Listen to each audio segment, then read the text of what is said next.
Ladies and gentlemen, welcome to a new video. My name is Roy and today we'll be talking about the Champions League. Yes, on Tuesday and Wednesday we've had the third round of the Champions League as is, and we have this league system of course, which is an interesting one. I'm still not sure what to think about it. I don't think I like it, to be honest. I was gonna go through some of the scores and especially highlight the ones that are extra interesting and the ramifications they have for the standings at the end of the video as well. So just a little recap of what we've seen the past 2 days. I've not been able to see all the matches live, of course, because that would be a lot, but I've seen most of the highlights and I've seen a lot of the games, and the statistics are here as well. I've opened up myself a score to take a look at some of the scores. For example, Barcelona firstly beating Olympiacos. Sorry, it's glitching out a little bit. Has to be expected that Barcelona wins this. Maybe not with this big a score, but honestly, it makes sense. I'm not going to go to the standings yet. I want to go statistics. Expected goals is 2.5. You know, you would expect this to be a 3-1 affair if you look at the XG. Barcelona got more out of it. The more XG there is, and the more goals, yeah, it's easier to exceed the expected goals, I think, usually. To be expected, Olympiacos is just not at the standard of Barcelona. Then we had Kairat versus Paphos, which was an interesting one, because if we scroll down a little bit, in the 4th minute, Paphos had a red card. And you would expect Kairat to be like, this is our chance. We need to make sure we score that goal so that we can win. But instead, the XG went to Paphos. Either way, it stayed a 0-0 draw. Neither of the team really can move forward with it, but do you expect it from these two teams? I don't think any of us expect these two to go to the knockouts. So it is what it is, I guess. But I think Kairat should have really been pushing to get more out of it, especially because they were playing at home as well. Then Arsenal versus Atletico Madrid. Interesting one. I was watching the highlights of this one. We finally had Gyökeres score two of his goals. They all kind of happened within the same 13-15 minutes. First half, it was a rough watch. Like, Atletico Madrid, the intensity in the defense they always have was present there a lot. And Arsenal was struggling a little bit with that in the first half. The second half, they switched it up. They put it into a next gear. And let's be honest, Atletico Madrid has not been in as good a form as they have been in the past. So you would expect Arsenal to win this, but it's always that banana peel kind of game if Atletico Madrid has their defense in order, which they didn't quite have, as you see in the XG as well. 2.19 versus 0.67 is not enough to keep Arsenal to a draw.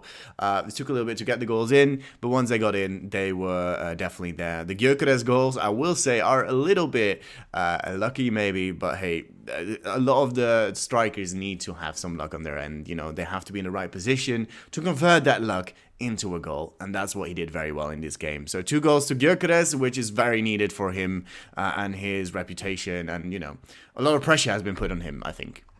Then we had PSG versus Leverkusen. My God, watch that second goal of Leverkusen. I know that is not the main talking point because they made 7 goals, PSG, most of them in the first half even. Let me see. I can't really see. Oh, I can see it here, right? Yeah, it was 4-1 at halftime. Can I talk about Desiree Doué? Wow, he was everywhere. He was such a good player for Paris Saint-Germain. He was subbed off at halftime, probably to save him for the competition. Maybe there was like an injury creeping up or something, but he was so good. And I think that he is the star in this star-studded Paris Saint-Germain team. They're looking as great as where they left off last year. And yeah, the goal from Leverkusen was incredible. That second goal, wow. Watch it back if you can. Please do. Then we had Dortmund versus Copenhagen. I'm not going to lie, I didn't see much of this one. Quite a goal fest again. 2-4 was the scoreline. In general, this night, there was so many goals. If we don't count that final night last year where they had 18 matches at the same time, if you just see a 9-match night, this is the most goals ever scored. So that's really cool. Yeah, a 2-4 scoreline. You wouldn't expect it to be so many goals, but Dortmund loves to score, and they are a bit more prone in defense. It's always been kind of part of their identity, so it's always going to be an entertaining game, and I think they really made that happen as well with Copenhagen. If you look at the statistics, and especially the XG, damn. It's interesting that doesn't even, it should be a 2-1 scoreline and they doubled it, so they really exceeded their XG. We'll get to my favorite team, who definitely don't do that recently. But we'll get to that later because that's what happened last night instead of the night before. Yeah, some good goals. Interesting. Not much to say about it really. It was expected and didn't really watch it. Sorry. Newcastle versus Benfica. Yes, a good win for Newcastle at home. The atmosphere was absolutely amazing in this one. And Benfica's been struggling, not gonna lie. Even after appointing Mourinho at Benfica, they have been struggling. And they have a good lineup, honestly. Like, if you look at the lineup of Benfica, they should be doing a lot better. Pavlidis has been amazing for AZ. Alkmaar, before he made the transfer, and like all of these guys, they should be doing a lot better than they are doing at the moment. The goalkeeper having a very high rating means that the scoreline could have been a lot worse. But luckily for Benfica, it's only stayed at a 3-0. But yeah, they do need to look at things because this is not going the right way if they want to qualify for the knockouts, because that is not going to happen in this fashion. I don't know exactly their playing schedule, but it must not be easy either. Next, damn. Finally a night to be proud to be Dutch. If you don't know, I am Dutch, of course. I always love supporting all the Dutch clubs in European football, no matter who they are. And 6-2 was insane. Everything was working for PSV. They were playing really entertaining football. They pressed forwards a lot. The attacks that they made and the goals that came out of them were so nice and so good.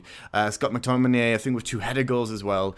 That was, of course, great for his tally as well. But yeah, PSV absolutely played out of their mind. They did incredibly well in this game. As you can see, the XG was already 3-1 pretty much. Yeah, it's good because Netherlands needed some boost in morale and also in the coefficients, because we are in a race with Belgium and Portugal, in a lesser extent France, because they are definitely miles ahead now. Next, USG vs Inter, not a game I didn't really watch much of, but this is what you would expect. Inter to beat USG pretty comfortably.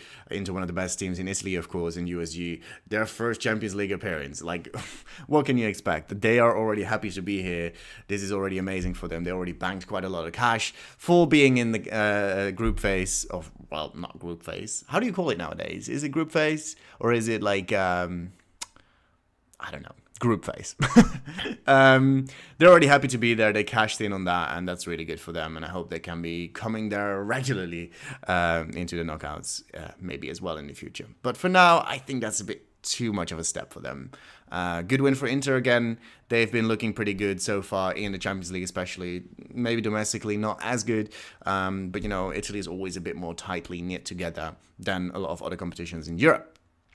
Then lastly, a game you would expect Villarreal to lose, but maybe by more goals. Nothing against Villarreal. They're a great team. They've always been around Europa League kind of realms. Now in the Champions League, they usually struggle a lot more. And Manchester City, of course, are known to be a goal machine sometimes. They scored both goals in the first half. So maybe they took their foot off their gas and decided, you know what, it's enough. Enough is enough. We don't want more goals. But even XG, it should have been a 1-1 draw.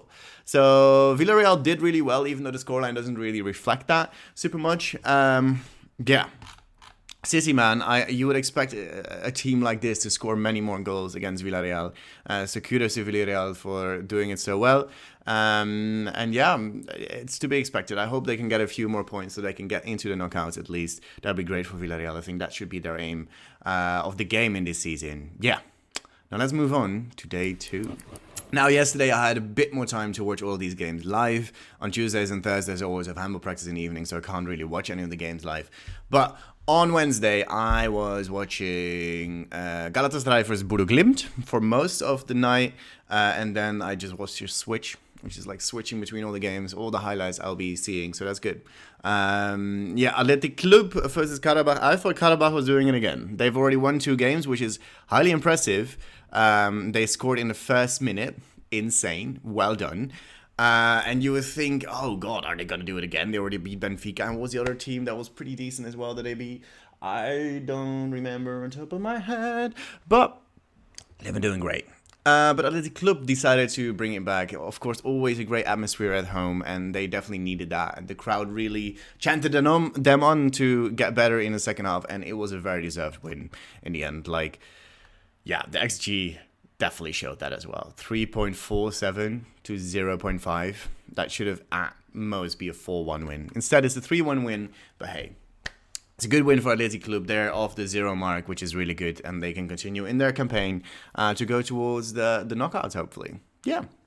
Then the other game was interesting because, you could really notice the Bodo Glimt guys struggling with that noise in Istanbul. Damn, those Turkish fans are insane when rallying on their team. And especially, like, they had such a whistle concerts of whenever Bodo Glimt was on the ball trying to build up an attack. Like, they said that they couldn't even really hear each other or hear their coach. Like, you saw the coach put in ear mufflers to not hear that noise so much. But it was really difficult for Bodo Glimt to really get a grip in this game. Even though they had massive chances to score. It could have been a 3-3 for all I know, but it's decided. It ended up being a 3-3 scoreline. If we look at the XG, well, Bodo Glimt only had a 1.41. That was like this massive chance from that one guy who was like right in front of the goalkeeper. He didn't have much time to shoot, in fairness, but if he put that in the net, it would have been a lot tighter of a game. Galatasaray was on top of them. Like, they were ferocious this game. They were insanely good.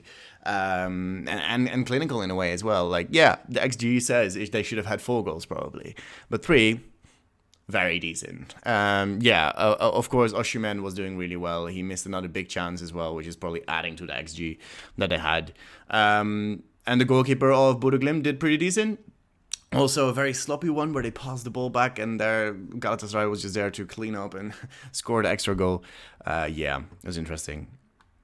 Then 2 0-0 draws as Monaco versus Tottenham. Monaco did great here. This is a good result for them, but I'm not going to lie, they were the better team in this match. Tottenham had a certain goalkeeper who did incredibly well, Vicario, with some insane saves. I think what I read online is that he had a 10 on there. Yeah, look, a 10 for a goalkeeper is insane, especially on sofa score. Vicario, what a guy. He had massive saves, total saves 8 from inside the box. That is a really high percentage. So Tottenham can really thank Vicario. Absolutely insane performance from him. Monaco did really well. They get a point out of it, but they would have wanted more, and they should have maybe gotten more out of this as well, because they were definitely the better team in this. Then we had, oh my god, I'm not ready to talk about this. Atalanta, it's my favorite team in Europe, pretty much. I kind of adopted that through COVID, because that's when I really got into football, and I just thought they played entertaining football, and that entertaining football has continued for quite a while. They don't have the biggest budget, but now we have a different coach, and it's kind of not fully clicking, and especially converting those goals. We've been drawing so many of the games in our own competition as well, especially against lower ranked sides. Against bigger opposition, we do really well, but it's just not clicking. And look at this, an XG of 2.59. On the weekend, it was also 2.38. We didn't score either. We kept Lazio to like a 0.4 or something XG. So they weren't even expected to score a goal. And we didn't score where we were having more than 2 XG. They need to be more clinical, and I've always felt like the kid Lara, he can have incredible games, but he's not the best with being consistently converting chances into goals. Lookman, he can have an incredible game, and he's a big talent, but he's kind of had the same issues, and Reteki last year was vital for that. He was the one that usually converted those chances into goals. He's not there anymore. He went to Saudi, which is really unfortunate also for his own career, I think, but especially for us, because this is unacceptable, and I hope Juric can pull it all together, because it's looking a little bit, a lot of draws. I don't want to see it. Anyway, yeah, let's move on to the disaster. Oh, the Dutch press is not happy. Ajax has been in rough waters recently, and mainly because John Heitinga, the coach, he has to prove himself still, and got a massive job at Ajax now, and it's not an easy one. The past couple of years, they had incredible talent within Ajax, and they just let go of a lot of them. And they let go of a really talented manager in Farioli, and Farioli, is doing incredibly well at FC Porto at the moment, and he would have been incredible for Ajax, but somehow Ajax has always had this stubborn thing, which is a very Dutch thing. Like, Dutchies are stubborn.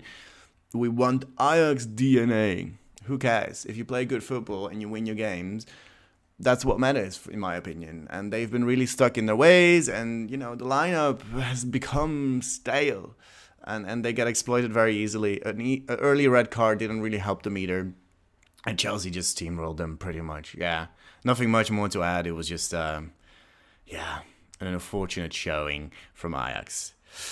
Oh, Frankfurt versus Liverpool, the one I was looking forward to a lot. Somehow Frankfurt has only had 5-1s.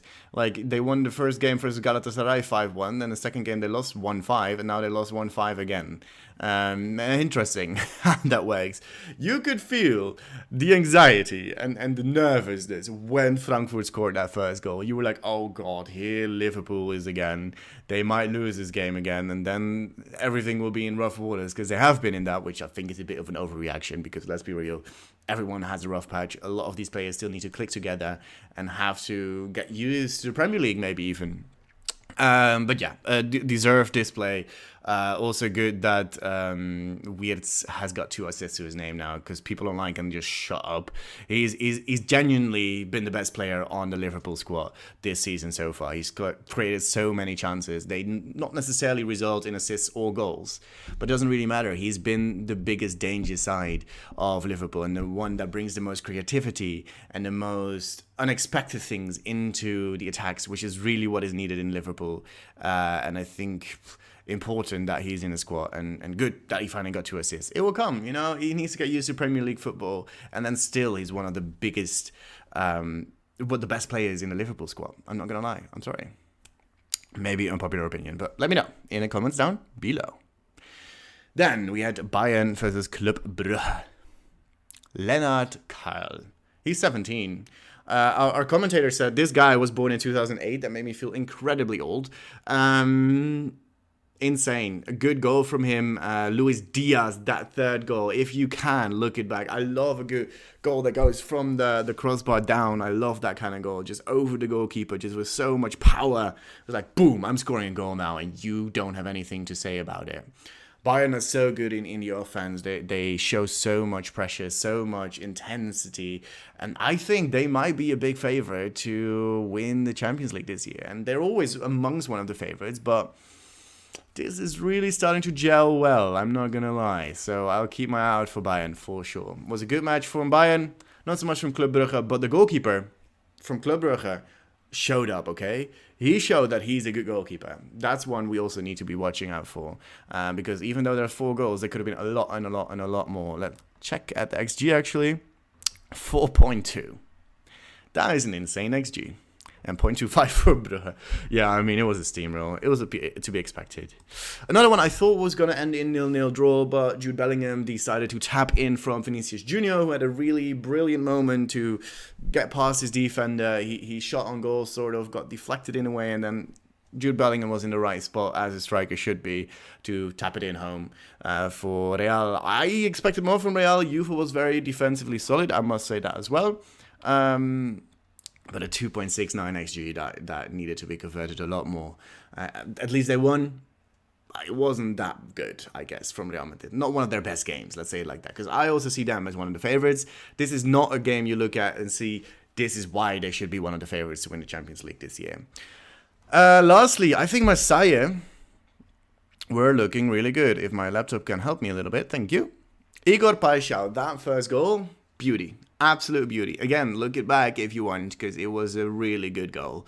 Secondly, there was a red card. I don't remember what minute, but it was in the first half, I believe. Yes, at the end of the first half. Oh yeah, because he wanted to dive. Well, he dove in the penalty area, and the referee initially pointed to the penalty spot. But it was a blatant dive, and he knew in the moment as well that he was diving. And yeah, it was just a really silly second yellow card to make it a red. And yeah, then Marseille was up against the wall, and Sporting really showed up. They showed up. They were one man up, and they converted their chances into goals, and they did really well after that red card to draw out a win for them, because this is the kind of team you would like to win versus, because that gives you a big opportunity to get into the knockouts. And I think with this win, a very important one, they could actually be doing it. Now that's a recap quickly of all the games that happened. Quite a lot, isn't it? Yeah. Let's look at the standings now. I mean, I've got Sporting and Marseille selected. Look, there's a couple teams that have not lost a single game yet. PSG has been doing incredibly well. Bayern, like I said, one of the favorites for me to win this entire thing. Inter just been ticking off the boxes, you know, ticking off the matches. Good, good, good. Same for Arsenal in a way. They've been looking very good in the Champions League. Just very comfortable. Not necessarily scoring a immense amount of goals, but just been very comfortable like all these 4 teams have been. Real Madrid, of course, this final game wasn't the best of their abilities, but still won the game for Juventus, and that's ultimately important. Dortmund has been really doing well. Always one of those teams that I didn't want to do that. Always one of those teams where you... They always do well in the Champions League, but they're not necessarily one of the best teams. Like, they're always a bit defensively prone. Offensively, really interesting. Barcelona winning 2 out of the 3 games has been doing really well. They lost to Paris Saint-Germain, of course. Yeah, just the teams you expect here. Maybe Dortmund with Barcelona sweep them around, or Liverpool. Liverpool will climb up. Like I said, Sporting has been doing really good business. I think if you look at it, right now, the cutoff is 3 points. So basically, that means that if you, on average, get a point per game, you'll make it. So at the moment, the cutoff would be 8 points. So if you're already at 6... yeah, that's sick. I think last year the cutoff was 9 as well or something, 8 or 9, maybe 10. So if you're on 6 points, you're doing really good business, like Karabakh as well. Like, wow, really well done from them, really unexpectedly as well. And then in the bottom, yeah, I mean, Atalanta, we need some more points. We are on schedule. Like, let's be honest, 3 games, 4 points. If we keep that up, we'll be there like in 8 games. We'll be on 8 for sure. Ajax, 0 points. 1 goal now, at least, a penalty. But yeah, it's looking dire. Benfica, it's not looking great. Kairat, I mean, to be expected, to be honest. Good that they got the point. Olympiacos, Copenhagen, you expect these teams to be in the bottom. Same for Pafo, Slavia Praha, perhaps as well. Monaco, you expect them a little bit higher, but maybe they'll catch up in the near future. Anyways, that is what I wanted to talk about. Just a little recap of the Champions League that happened last night. What did you think of the games? Which was your favorite? What was your favorite goal? Who is your man of the round? Let me know in the comments down below. I think for me, man of the round, I liked the story of Karl the most in the Bayern game. That first goal, you could see it meant the world to him. I think I'm choosing him as my man of the game round. Game round? Game day? Play game day. I'm Dutch, you know. Sometimes English is not my first language. It isn't. Yeah, that's everything I wanted to talk about. I will have many more videos like these. Tonight there is Europa League and Conference League, which is, I like it a lot more because a lot of more upsets go on in there, and just a lot more of those minnows. I love watching those, and the underdogs do well. So I might do a video on those. I also want to talk about MotoGP and Moto2 coming up in this weekend in Malaysia. And we also have Formula 1 in Mexico as well. So there's plenty to look forward to this weekend, and I hope you enjoyed this video. If you did, make sure to subscribe to the channel, because we're doing this plenty more. And I am desperate, not desperate, I'm dedicated to make this a very, good channel in the end. Let's do it. Let's play ball. See you next video. Goodbye.